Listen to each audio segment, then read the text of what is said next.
নমস্কার বন্ধুরা।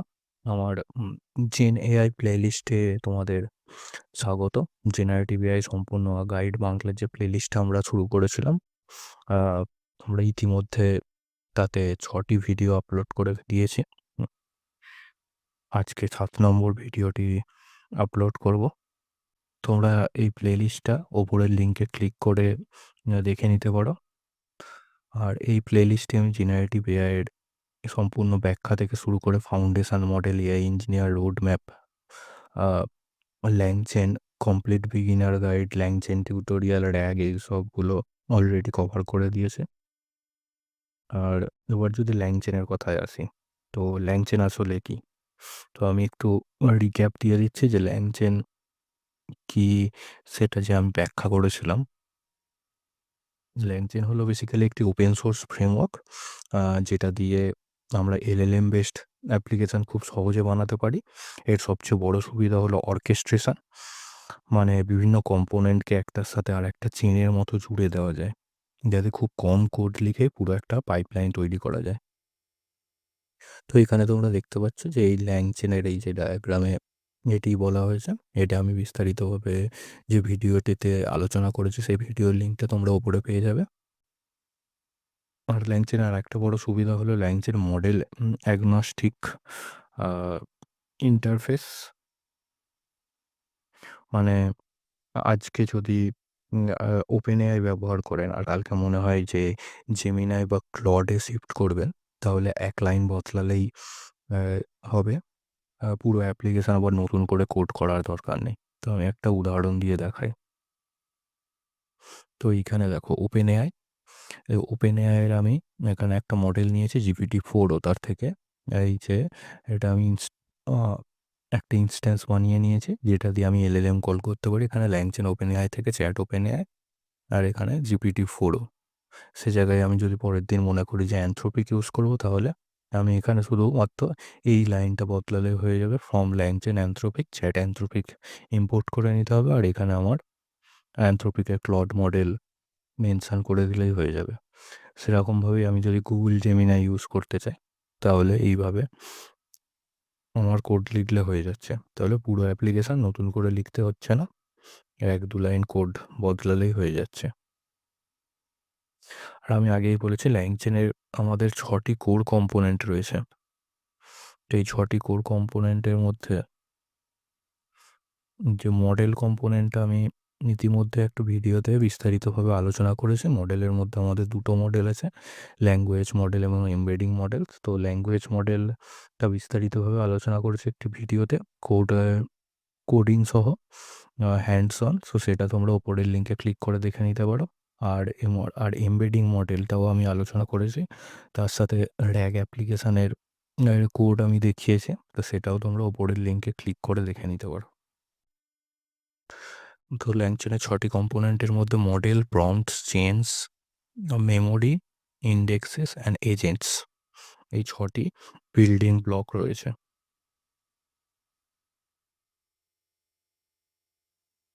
তো মডেল কম্পোনেন্টটা আমি আগেই বুঝিয়েছি।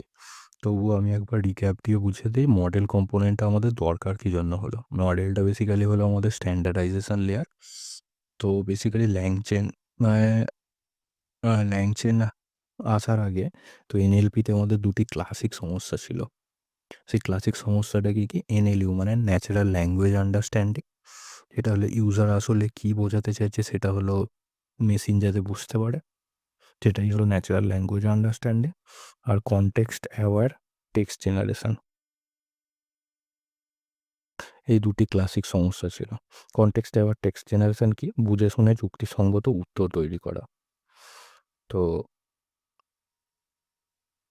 তো এখানে এই দুটো সমস্যার জন্য কি হলো, সমাধান করলো কে? LLM, large language model. এই লার্জ ল্যাঙ্গুয়েজ মডেলের মধ্যে এই দুটোই ছিল, NLU আর কনটেক্সট অ্যাওয়ার টেক্সট জেনারেশন। কারণ হলো আ LLM ইন্টারনেট স্কেলের বিশাল ডেটাতে ট্রেন করা হয়েছে। কিন্তু LLM তো এলো। LLM এর পরে আমাদের আরও একটি সমস্যা তৈরি হলো।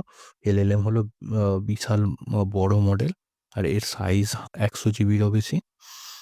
তাহলে এখানে LLM এত বড় হওয়ার কারণে আ সাধারণ কোনো ব্যক্তি বা ছোট কোম্পানি নিজের কম্পিউটারে এটা হোস্ট করতে পারল না। তাই ইন্ডাস্ট্রি কি করল? আ ইন্ডাস্ট্রি সমাধান বের করল যে হোস্টেড এপিআই। মানে নিজের মেশিনে এটাকে হোস্ট করতে লাগবে না এই এলএলএম-কে।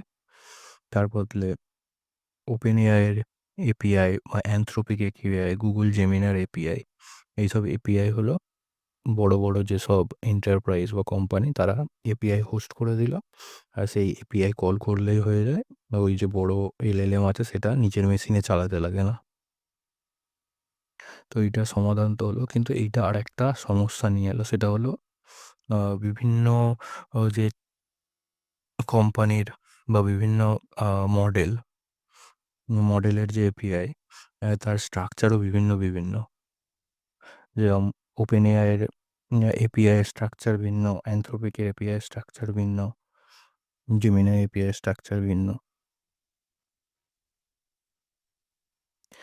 তো প্রতিটি প্রোভাইডারের এপিআই এর গঠন আলাদা হওয়ার জন্য OpenAI এর SDK কল করা বা Anthropic এর SDK কল করা দুটোর কোড স্ট্রাকচার একদম আলাদা। রেসপন্স ও আলাদা, তাই পার্স করার পদ্ধতিও আলাদা, সবকিছুই আলাদা।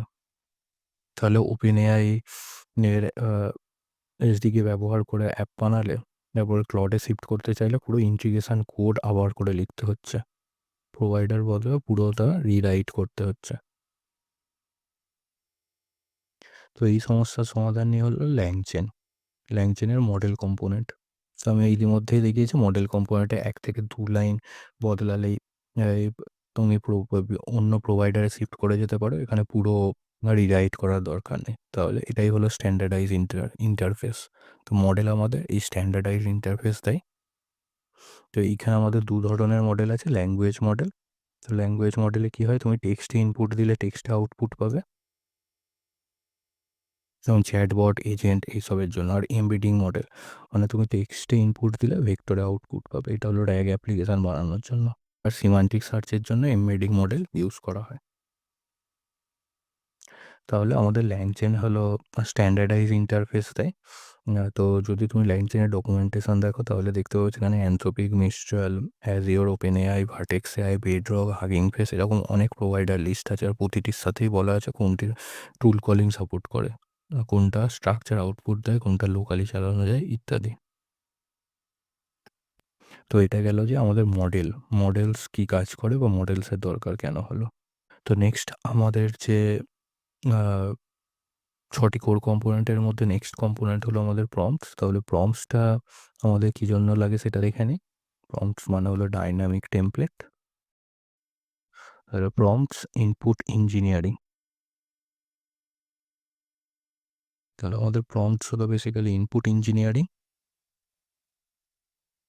আর এই প্রম্পটসটা ইনপুট ইঞ্জিনিয়ারিং কেন? তো প্রম্পটসটা বেসিক্যালি হলো আমরা যে টেক্সট এলএলএমকে পাঠাই, অর্থাৎ যে ইনপুট এলএলএমকে পাঠাই, আ সেটাই হলো প্রম্পট। এখানে একটা ব্যাপার হলো প্রম্পটের এই শব্দ চয়নের উপর এলএলএম এর আউটপুট প্রচণ্ডভাবে সেনসিটিভ অর্থাৎ নির্ভরশীল। তুমি প্রম্পটের শব্দ চয়ন যেরকমভাবে করবে সেইরকমভাবে আউটপুট পাবে। যেরকম উদাহরণ দিই, যে তুমি বললে আ বা জিজ্ঞেস করলে যে এলএলএমকে লিনিয়ার রিগ্রেশনটাকে আমাকে একাডেমিক টোনে বোঝাও। তাহলে এটার যে আউটপুট বেরোবে তোমার, তুমি যদি বলো যে আমাকে লিনিয়ার রিগ্রেশনটা মজার ছলে বোঝাও, তাহলে তার আউটপুটটা সম্পূর্ণ আলাদা হবে। তাহলে এইটা হবে তথ্য নির্ভর ব্যাখ্যা আর এটা হলো হবে গল্পের ছলে ব্যাখ্যা। তো এই কারণেই প্রম্পট ইঞ্জিনিয়ারিং নিজেই একটা আলাদা ডিসিপ্লিন হয়ে উঠেছে। তো আর ল্যাংচেনের প্রম্পট কম্পোনেন্টস গঠন করতে আমরা ২ ধরনের টেমপ্লেট ইউজ করতে পারি। ২টি উপায়ে আমরা প্রম্পটসটাকে বিল্ড করতে পারি। এখানে হলো ডায়নামিক অর্থাৎ রিউজেবল টেমপ্লেট। তো এখানে রান টাইমে প্লেস হোল্ডার দিয়ে এটাকে চেঞ্জ করা যায়। তো ডায়নামিক বা রিউজেবল টেমপ্লেটের আমি একটা উদাহরণ দিই। এইখানে দেখো, আমি ল্যাংচেন কোর প্রম্পটস থেকে চ্যাট প্রম্পট টেমপ্লেটস আ এই ক্লাসটাকে ইম্পোর্ট করে নিয়েছি। এই চ্যাট প্রম্পট টেমপ্লেটের মধ্যে তুমি আ প্লেস হোল্ডার রাখতে পারো। যেরকম এখানে আমি প্লেস হোল্ডার রেখেছি তুমি একজন অভিজ্ঞ, এখানে প্রফেশন, এটা ভ্যারিয়েবল পার্ট আমার এখানে। আর ইউজার টপিক, তো এইখানে আমার এইটাও ভ্যারিয়েবল পার্ট। এখানে প্রফেশন যা খুশি হতে পারে বা টপিক যা খুশি হতে পারে। যেমন এখানে আমি ইনপুটে দিয়েছি যে প্রফেশনের শিক্ষক আর টপিক লিনিয়ার রিগ্রেশন। তো সেই অনুযায়ী এখানে প্রম্পটটাকে তৈরি করবে তুমি একজন অভিজ্ঞ শিক্ষক আর তুমি লিনিয়ার রিগ্রেশন নিয়ে সহজে বুঝিয়ে দাও। তো এইটা গেল। তো এইখানে প্রফেশনের শিক্ষকের জায়গায় তুমি যদি ডাক্তার এবং টপিক কোনো মেডিসিনের ব্যাপারে দাও তাহলে এটা হয়ে যাবে তুমি একজন অভিজ্ঞ ডাক্তার আর আহ, তুমি যে কোনো রোগ বা ডায়াবেটিস নিয়ে সহজভাবে বুঝিয়ে দাও। এইভাবে তুমি চেঞ্জ করতে পারো। এটাই হলো ডাইনামিক আর রিউজেবল টেমপ্লেটের একটা উদাহরণ। আরেক রকমের টেমপ্লেট হয় রোল বেসড প্রম্পট টেমপ্লেট। এখানে সিস্টেম ইউজার প্রম্পট আলাদা আলাদাভাবে করা যায়। যেমন এখানে দেখতে পাচ্ছ চ্যাট প্রম্পটেরও এখানে সিস্টেম মেসেজ আমরা কীভাবে দিতে পারি যে আমি সিস্টেমকে বলে দিচ্ছি যে তুমি একজন অভিজ্ঞ, রোল ডিফাইন করে দিচ্ছি। আর এখানে ইউজার মানে সে কোশ্চেন করতে পারে সিস্টেমকে অর্থাৎ এআইকে। তো রোল বেসড প্রম্পট এইভাবে কাজ করে।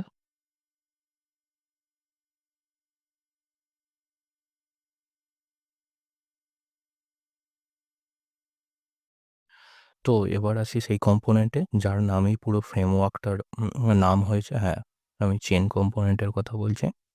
তো চেন কম্পোনেন্ট যদি আমি দেখি তো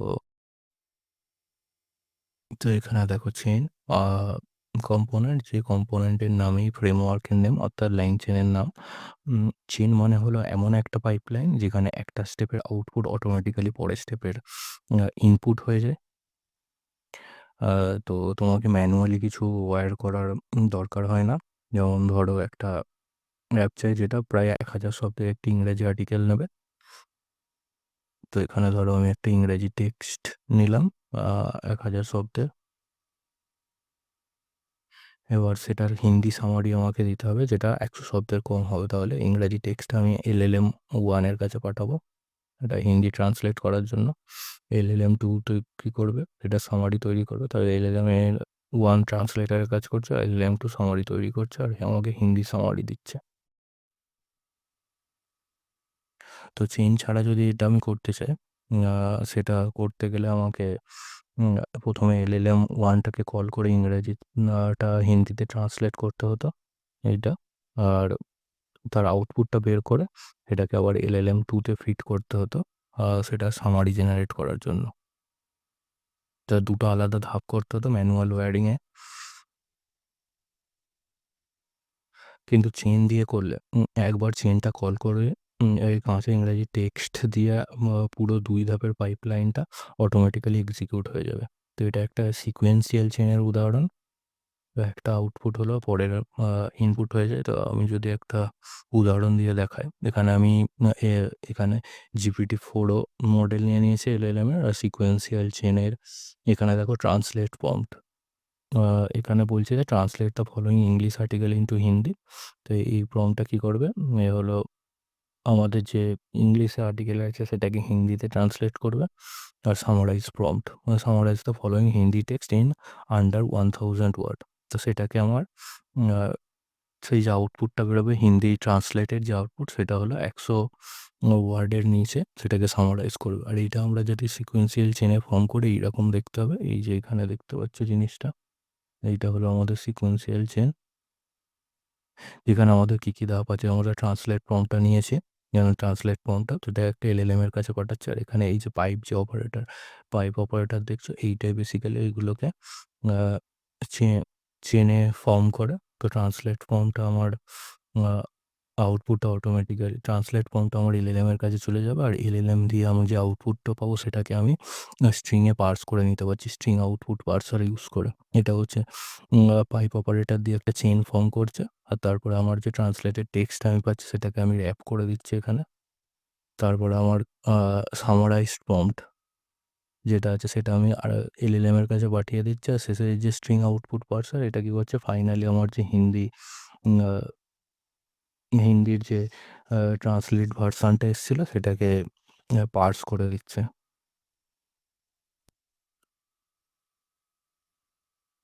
সরি সামারাইজ যে আমার আনসারটা এসছে সেটাকে স্ট্রিংয়ে পার্স করে দিয়ে আমার রেজাল্ট দিয়ে দিচ্ছে। এই যে সিকোয়েন্সিয়াল চেইনটা ফর্ম করলো এইটাকে শুধুমাত্র আমাকে সিকোয়েন্সিয়াল চেইন ডট ইনভোক এই কলটা করলেই আমি উত্তরটা পেয়ে যাব। তাহলে এখানে তোমরা দেখতে পাচ্ছ প্রসেসটা আমার খুবই সোজা। আমাকে অনেক বড় কোড লিখতে হচ্ছে না। এখানে শুধুমাত্র পাইপ অপারেটর দিয়ে একটা স্টেপের আউটপুট পরের স্টেপের ইনপুট হয়ে যাচ্ছে। এটাকেই বলে LCAL মানে ল্যাংচেন এক্সপ্রেশন ল্যাঙ্গুয়েজ। LCEL।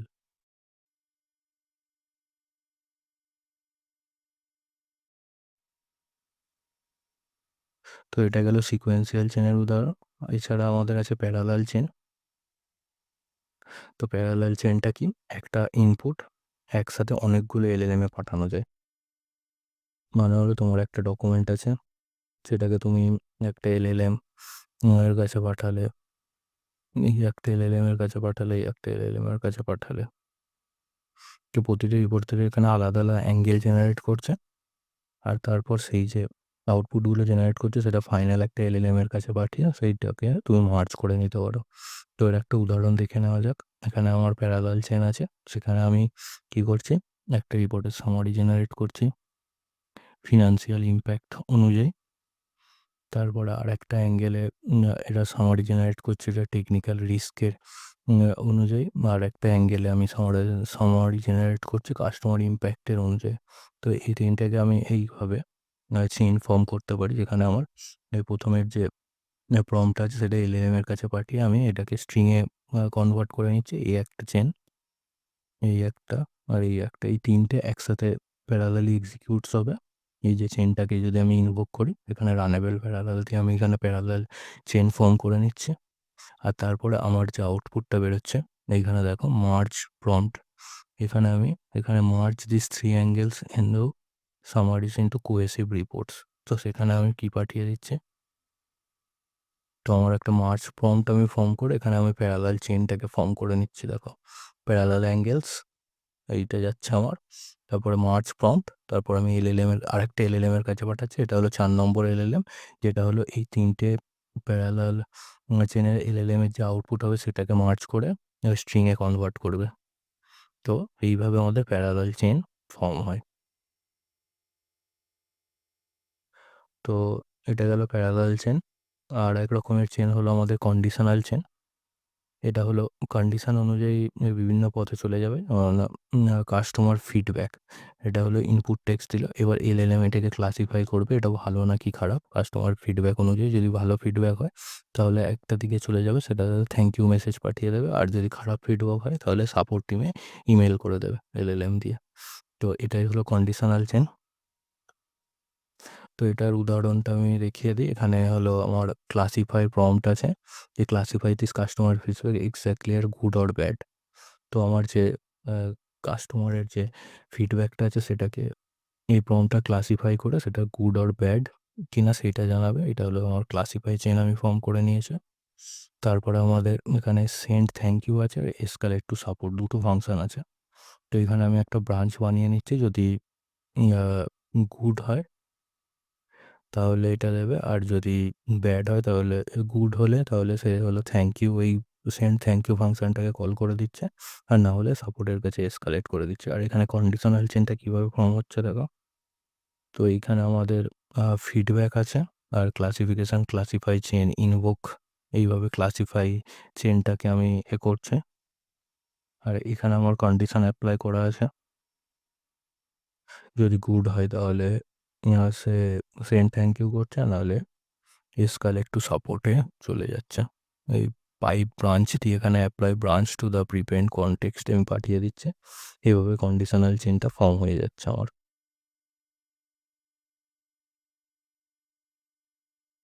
এবার ল্যাংচেন কম্পোনেন্টের একটা জিনিস বুঝি, যেটা অনেকেই প্রথমে অবাক হয়ে যান। তো যখন তোমরা LLM API একটা কল করো, সেটা হলো স্টেটলেস, মানে প্রতিটা রিকোয়েস্ট সম্পূর্ণ আলাদা, আগের কথা মনে থাকে না। যেমন উদাহরণ ধরো, তুমি LLM-কে জিজ্ঞেস করলে যে নরেন্দ্র মোদীকে, সঠিক উত্তর পেলে। তারপর নতুন একটা কলে জিজ্ঞেস করলে যে ওনার বয়স কত, মডেল বুঝতেই পারবে না ওনার মানে কাকে বোঝানো হচ্ছে এখানে। কারণ প্রতিটা API রিকোয়েস্টই স্বতন্ত্র, মানে আগের কথোপকথনের কোনো মেমোরি থাকে না। তো ল্যাংচেনের মেমোরি কম্পোনেন্ট, এইখানে যে দেখতে পাচ্ছ ল্যাংচেনের মেমোরি, কনভারসেশন স্টেট মনে রাখে। এই মেমোরি কম্পোনেন্ট এই সমস্যার সমাধান করে। তো ল্যাংচেনের মেমোরি কম্পোনেন্ট আমি যদি যাই,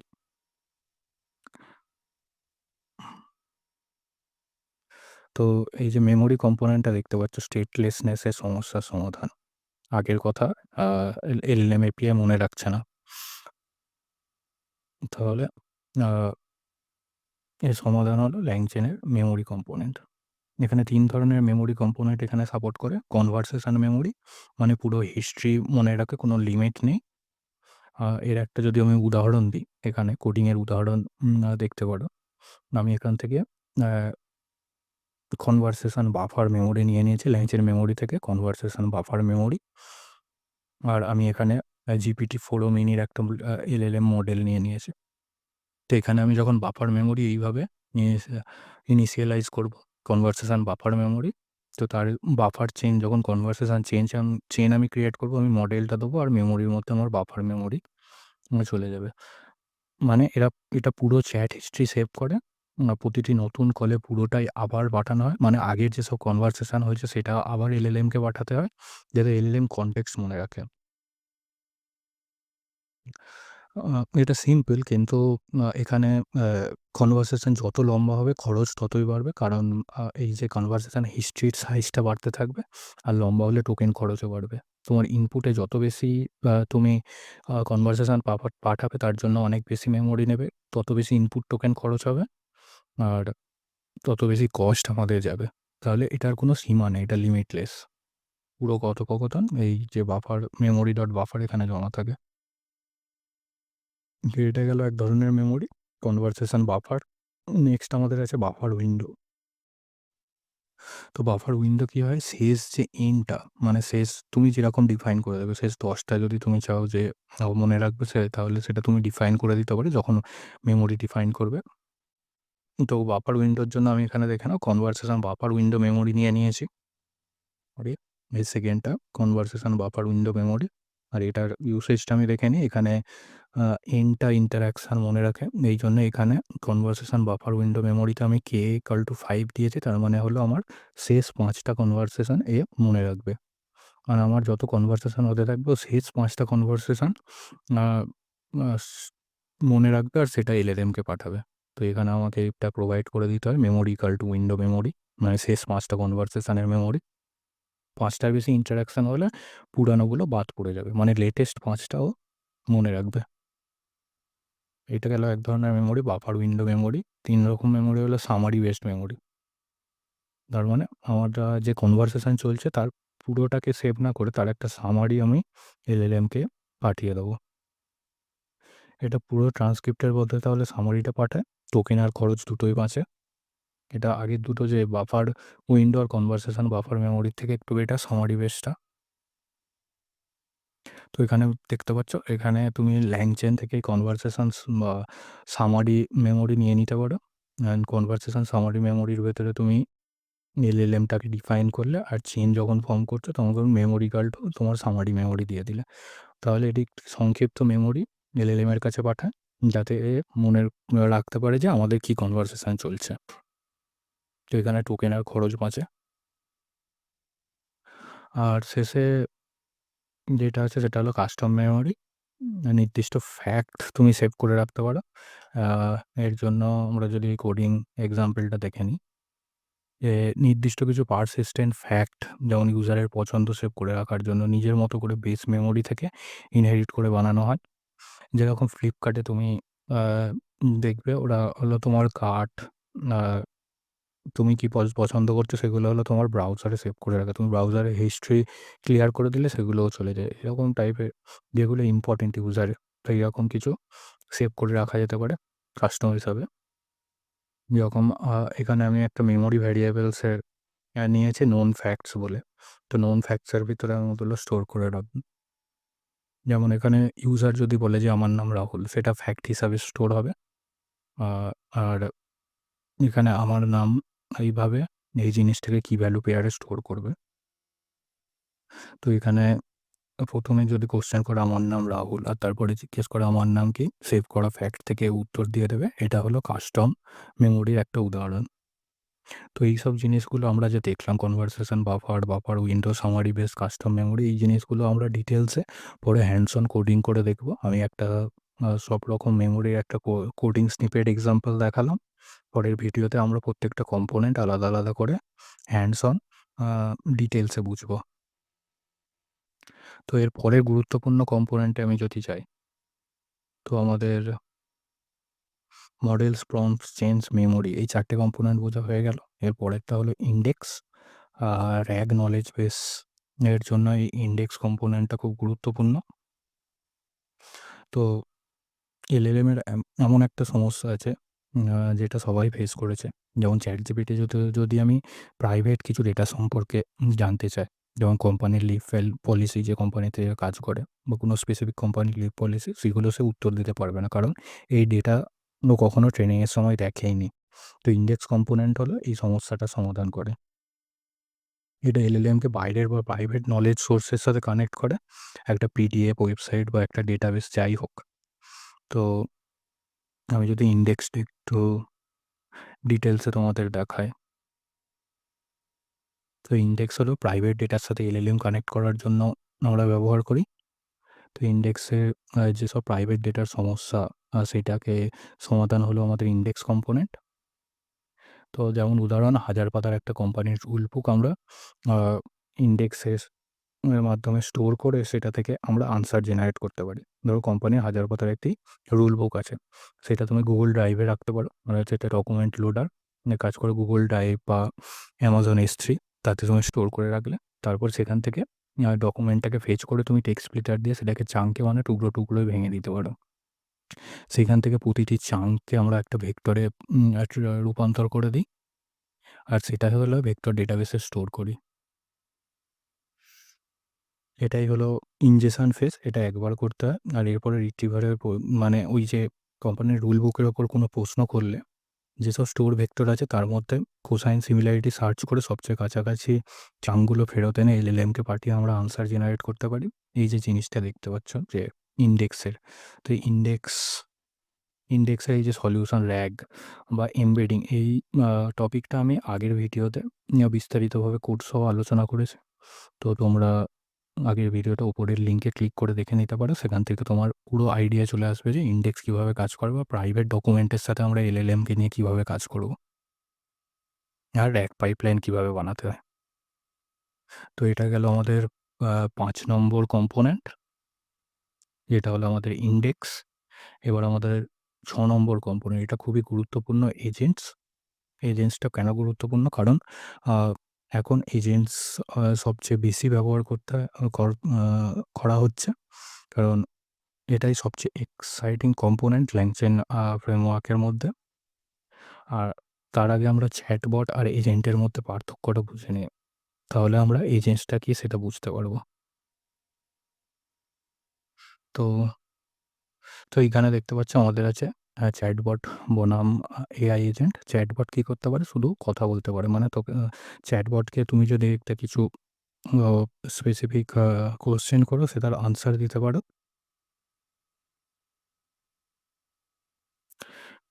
তো সে শুধু কথা বলতে পারে। কোনো অ্যাকশন নিতে পারে না। যেমন তুমি জিজ্ঞেস করলে যে আমাকে লিনিয়ার রিগ্রেশনটা কি? সে লিনিয়ার রিগ্রেশন তোমাকে আ কি সেটা বুঝিয়ে দিল।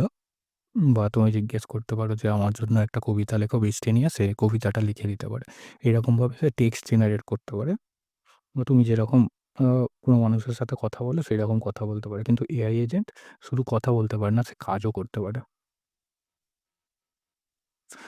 তো বেসিক্যালি যে তুমি বললে যে আমার উম আ আমি গরমকালে সিমলা বা মানালি যাবো। তো আমার সে একটা ট্যুরটা প্ল্যান করে দাও। সে শুধু প্ল্যানই করবে না, তোমার বিভিন্ন ওয়েবসাইটে ঘেঁটে কী ট্রেন আছে, আ তারপর কোন হোটেলে তুমি থাকতে পারবে সেইসব সার্চ করে তোমাকে ডিটেইলস দিয়ে দেবে। আর চাইলে তোমার ট্রেনের টিকিটও বুকিং করে দিতে পারে। তাহলে এখানে AI এজেন্ট কি করতে পারে? রিজনিং, মানে ধাপে ধাপেও ভাবতে পারে। আর টুলস অ্যাক্সেস, বাইরের API কল করতে পারে। তাহলে এজেন্টের আ কাছে এআই এজেন্ট কাজও করতে পারে, কারণ এজেন্টের কাছে চ্যাটবটের উম বা যেটা নেই সেটা আছে, সেটা হলো রিজনিং ক্যাপাবিলিটি আর টুলস এর অ্যাক্সেস। কারণ মেক মাই ট্রিপের একটা ট্রাভেল চ্যাটবট আ তোমাকে বলতে পারে, যেটা বললাম যে গরমকালে সিমলা বা মানালি যান। এটা শুধু ট্রেনিং ডেটা থেকে পাওয়া জ্ঞান। এটা তো চ্যাটবট করতে পারে। কিন্তু একটা আ সাধারণ চ্যাটবট যেটা করতে পারে না, সেটা হলো আজকের দিল্লি বা সিমলার সবচেয়ে সস্তা ফ্লাইট চেক ইন করতে পারবে না বা বুক করতে পারবে না। এটা এজেন্ট করতে পারবে। কারণ তার কাছে টুল অ্যাক্সেস আছে, বাইরের এপিআই কল করার আ ক্যাপাবিলিটি আছে আর রিজনিং ক্যাপাবিলিটি আছে। তাহলে রিজনিং প্লাস টুলস হলো আমাদের চ্যাটবটে নেই, যেটা এআই এজেন্টে আছে। যার জন্য সে এইরকম ধরনের আমাদের যখন ইউজ কেস হচ্ছে, তখন সেটা এআই এজেন্ট দিয়ে সহজেই করে দেওয়া যাচ্ছে। এখানে আরেকটা উদাহরণ দেখা যাক। যে এজেন্টকে আমি ধরো ২ টো টুল দিয়েছি। আ ক্যালকুলেটর টুল আর ওয়েদার এপিআই টুল। ওয়েদার আ এপিআই টুল দিয়ে সে আজকের যা টেম্পারেচার আছে আ সেটা এনে দিতে পারে, আর ক্যালকুলেটর টুল দিয়ে সে ক্যালকুলেট করতে পারে।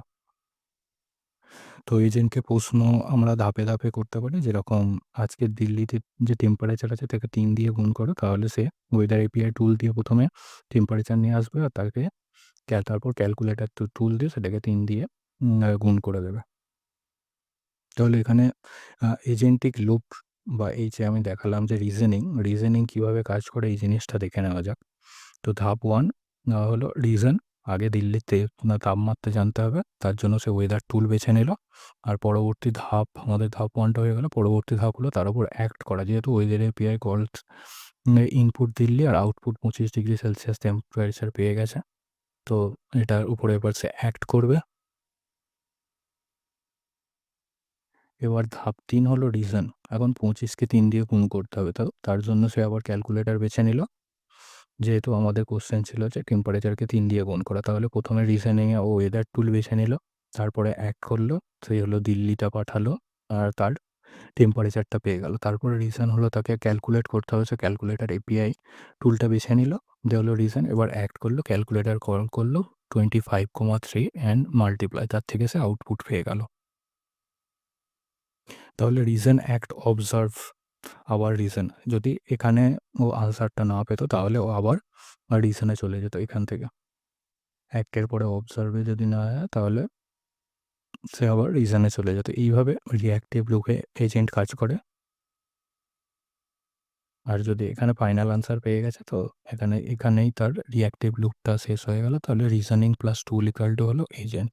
তাহলে চ্যাটবট শুধু কথা বলতে পারে, আর এজেন্ট রিজনিং প্লাস টুল থাকায় সে আ চ্যাটিংও করতে পারে প্লাস কাজও করতে পারে।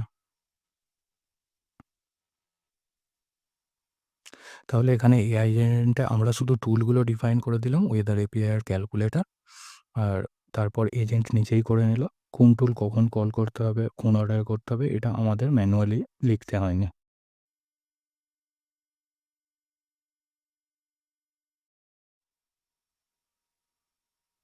তাহলে আমরা আজকে ল্যাংচেনের ৬ টি যে কম্পোনেন্ট সেটা দেখলাম। আ তার মধ্যে মডেল, যেকোনো প্রোভাইডারের জন্য একটা interface, any LLM provider. Prompts, dynamic আর রোল বেসড প্রম্পট বানানোর জন্য। চেইনস, একটা আউটপুট আর একটার ইনপুট অটোমেটিক্যালি আমাদের পাইপলাইনটা ক্রিয়েট করে দেয় চেইনস কম্পোনেন্ট। পর মেমোরি, আমাদের যে স্টেটলেসনেস যে সমস্যাটা আছে তার সমাধানের জন্য আমাদের মেমোরি। ইন্ডেক্সেস, প্রাইভেট ডেটার সাথে আমাদের কিভাবে ডিল করতে হবে। তো এলএলএমকে র‍্যাক দিয়ে কানেক্ট করা, সেটাই হলো ইনডেক্স। আর এজেন্ট, রিজনিং প্লাস টুল দিয়ে চ্যাটবটকে কাজ করার ক্ষমতা দেওয়া। এটাই হলো এজেন্টস। তো এই ৬ টা কম্পোনেন্ট একসাথে জুড়ে এ আমরা আ একটা তো এই ৬ টা কম্পোনেন্ট একসাথে জুড়ে উম আ আমরা একটা কমপ্লিট প্রজেক্ট বানাতে পারি। সেইটা আমরা পরবর্তী ভিডিওতে দেখব। আর তাহলে ভিডিওটি ভালো লেগে থাকলে লাইক করুন, চ্যানেলটাকে সাবস্ক্রাইব করে রাখুন, আর কমেন্টে জানান কোন কম্পোনেন্ট নিয়ে আরও গভীরভাবে আপনারা জানতে চান। তাহলে ধন্যবাদ। দেখা হবে পরের ভিডিওতে।